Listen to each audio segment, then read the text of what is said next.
حسن صاحب، خبر کے مطابق وفاقی وزیر اطلاعات نے فیک نیوز کو سب سے بڑا چیلنج قرار دے دیا ہے، آپ متفق ہیں؟ میں تو اس سے زیادہ متفق ہوں. مطلب فارم 47 بھی فیک تھا، یہاں دودھ بھی فیک ہے، یہاں انتظامیہ بھی فیک ہے. اس کو چھوڑو، میں بڑی دلچسپ بات ہے، آپ کا سوال بڑا عجیب و غریب ہے. ابھی ریسنٹلی 2-3 دن پہلے نا آصف عفان نے اس بات پہ کالم لکھا ہے اور اس کے بخیے ادھیڑ کے رکھ دیے. سننے والی بات ہے. اس نے لکھا ہے کہ طے شدہ منصوبے کے تحت عوام کو بنیادی ضروریات کی دلدل میں ڈبو کر رکھنے کو گڈ گورننس کہنا کیا فیک نیوز نہیں ہے؟ حکمرانوں کا اپنے وعدوں سے منحرف ہو کر روٹی کپڑا مکان ٹائپ یہ وہ تو قرض اتارو، یہ اس طرح کی باتوں کی طرف اشارہ ہے. منحرف ہو کے عوام سے مستقل بد عہدی اور جھوٹ بھی فیک نیوز کی ہی ایک بھیانک شکل ہے. یہ میں اس کی بات کر رہا ہوں، آصف عفان کی. سرکاری وسائل اور مفاد عامہ کے منصوبوں کو ذاتی تشہیر کا ذریعہ بنانا اور عوام کے پیسوں پہ بنانا، کیا یہ فیک نیوز فیک حرکت نہیں ہے؟ اچھا، ہر وہ نیوز فیک نیوز ہے جس کے ظاہر اور باطن میں، اندر اور باہر کھوٹ اور تضاد ہو، ذاتی مفاد ہو. اچھا، پھر وہ کہتا ہے سرکاری بابوں کے تیار کردہ گمراہ کن اعداد و شمار اور الفاظ کے گورکھ دھندے، کیا یہ فیک نیوز نہیں ہے؟ آئین سے انحراف، سماجی ناانصافی، ہر الیکشن کے بعد ووٹ کی سیاہی عوام کے منہ پہ ملنا، یہ فیک نہیں ہے؟ ایوانوں میں تقریریں اور اصلاحات کے دعوے عمل سے آری، تو کیا یہ سارا کچھ فیک نہیں ہے؟ اس قسم کی درجنوں فیک نیوز کو فیک کیوں نہیں کہتے؟ یہ جواب ہے میرا نہیں، ایک خوبصورت کالم نگار کا جواب ہے، میں نے تو صرف حوالہ دیا ہے. جی بالکل ٹھیک، آگے چلتے ہیں.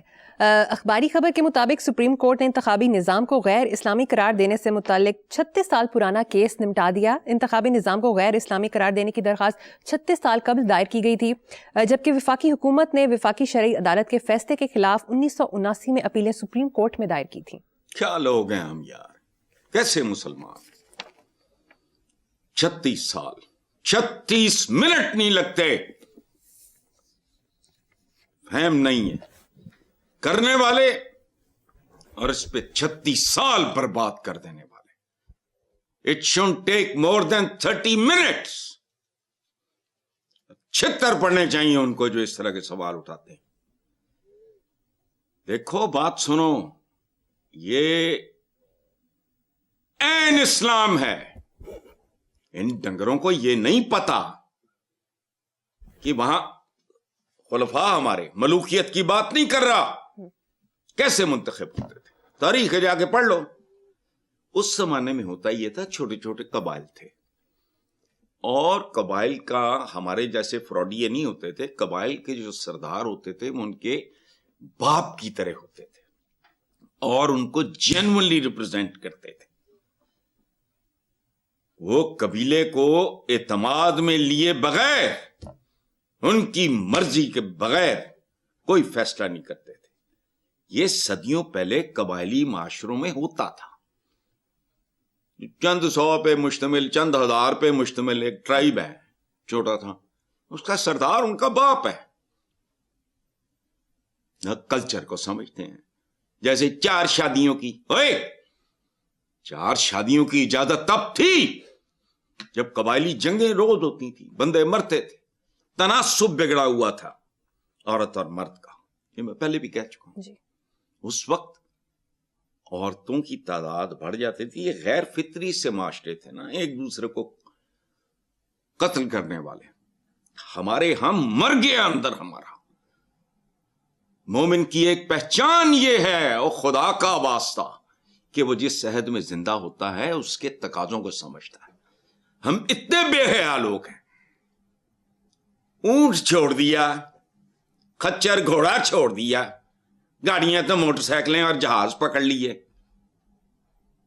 یہ نہیں ہے. یہ جو ہوا ٹھیک ہوا. اسی طرح رویے تبدیل کرو. دیکھو جس معاشرے میں بھوک، ننگ، غربت، ناانصافی، ظلم، چھوٹے بڑے کی ایک کمی ہے، ایک چودھری ہے، وہ غیر اسلامی نہیں ہے. یہ لوگوں کو ورغلاتے ہیں، غلط سودا بیچتے ہیں. یہاں کا انتخابی نظام وہ نہ ہو وہ ڈھونگ ہے. کیسے؟ 100% بھی کراؤ اگر اس میں جبر نہ ہو، تشدد نہ ہو. ایک چیز تو ہے بھوک ننگ. کب سے کہہ رہا ہوں کہ اگر میرے پاؤں کے نیچے زمین اپنی ہے، بچے کی نوکری کے لیے میں نے ادھر کرنا ہے، کھانے سے بچنے کے لیے مجھے کسی، تو سارا کچھ ہی فیک ہے. پچھلی ادھر میرے دماغ سے بھی فیک والا بات نہیں نکلا، تو یہ فضول بات تھی. 36 سال look at this country, 36 years. میرے جیسا پاگل جج بیٹھا ہوتا اسی کو کہتا چلا نکل، دوڑ جاتا ہوں. جا تاریخ پڑھ جا کے. انتخاب اسلام کا وقت کے ساتھ ساتھ آ گیا کہ لوگ دنیا اور طرح کی ہو گئی، لوگوں میں عقل آ گئی، فلانا آ گیا، یہ وہ.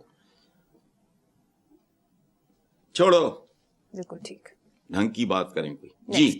وفاقی وزیر ریلوے محمد حنیف عباسی نے کہا کہ خواجہ آصف کو جنرل ریٹائرڈ باجوہ پر بات نہیں کرنی چاہیے. جو اپنے اوپر احسانات بھول جائے پھر وہ آج کی رجیم کے بارے میں بھی کچھ بھی کہے گا. سبحان اللہ. محمد حنیف عباسی نے بڑی، دیکھو یہ ڈی این اے بولتا ہے بندے کے اندر، اس کا خاندان بولتا ہے، اس کی تعلیم بولتی ہے، اس کی تربیت بولتی ہے. دیکھو بات سنو، میں اچھا یہ ایک اس پہ میرا ریئیکشن اس لیے اس طرح کا ہے کہ ایک بار نا پتہ نہیں، میں نے تو نہیں، میرے تو وہم و گمان میں بھی نہیں تھا، تو باجوہ صاحب نے مجھے کہا کہ وہ بھائی جی وہ اپنا خواجہ آصف نا میری بڑی پیار محبت ہے، دوستی ہے، یہ ہے. میں تھوڑا حیران ہوا. میں نے کہا جی وہ تو سیالکوٹ کا ہے بندہ، تو آپ کا کہ نہیں، میں پتہ نہیں بطور بریگیڈیئر یا کوئی اس طرح کا انہوں نے بتایا کہ میری وہاں پوسٹنگ تھی، ہمارا تعلق بن گیا، تو میرا تو بڑا پیار محبت اور ریگارڈ کا رشتہ. یہ کون کہہ رہا ہے؟ Sitting army chief. اور یہ صاحب کیا کہہ رہے ہیں؟ تو حنیف عباسی نے بالکل ٹھیک کہا کہ دیکھو ڈی این اے وغیرہ کرانے پہ میں نے تو کرایا ہے، اس پہ پیسے بڑے لگتے ہیں، ڈالرز روکڑا خرچ ہوتا ہے.